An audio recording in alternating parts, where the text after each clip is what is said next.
The federal government this morning unveiled new, updated guidelines for physical activity. The recommendations aim to help fight the obesity epidemic that affects nearly 40% of American adults and adds nearly $117 billion to health care costs. First on CBS This Morning, our Dr. Tara Narula has a look at the new recommendations for all Americans. Tara, good morning. Good morning, John. It's been 10 years since the first physical activity guidelines were issued, and this morning's updates give Americans more ways to reach those goals. The updated guidelines for adults allow more flexibility, counting short bursts of exercise and activities such as housework into the recommended weekly total of 150 minutes. The report says physical activity reduces the risk of 8 types of cancer, up from 2 in the previous guidelines. And for the first time, the government is adding recommendations for 3 to 5-year-olds.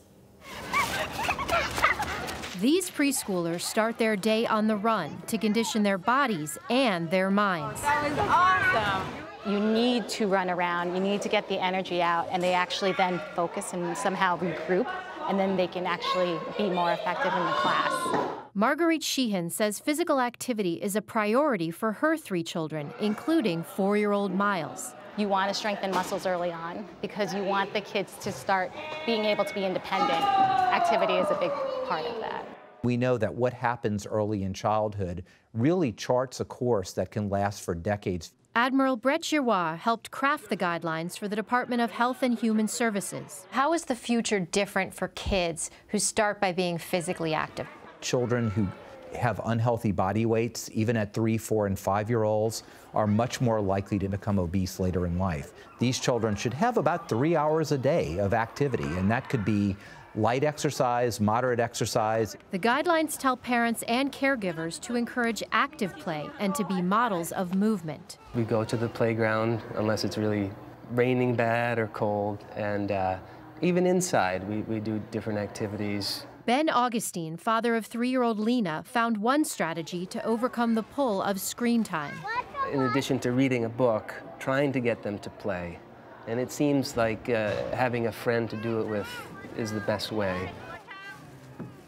Exercise is important for everyone. By making a commitment to sit less and be more active, you decrease the risk of certain cancers, diabetes, and heart disease. Exercise is also good for your emotional and cognitive health. It is linked to higher academic success and reduced anxiety.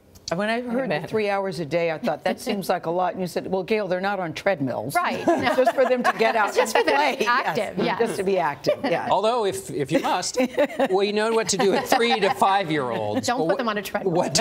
Yes, let's be clear. Yes. What about the other ages? Right. So for 6 to 17-year-olds, the recommendations are 60 minutes daily of moderate to vigorous activity, typically aerobic activity, and then 3 days a week to build in muscle and bone strengthening exercise. Does it have to be contiguous, or can it be blocked? It does not. It does not, and that's important. But it really does fall a lot of the burden on the parents to get the kids moving. Yes. Yeah. Because only 39 states have mandates for physical activity in elementary schools. And is it because they're on their devices so much? Is that why the officials now feel the need to say, look, parents, you got to do something? They definitely think that that's part of the problem. So we need to be aware of that. Parents and kids are both on devices too much. Unfortunately, Yeah. yes. Yeah, thank you.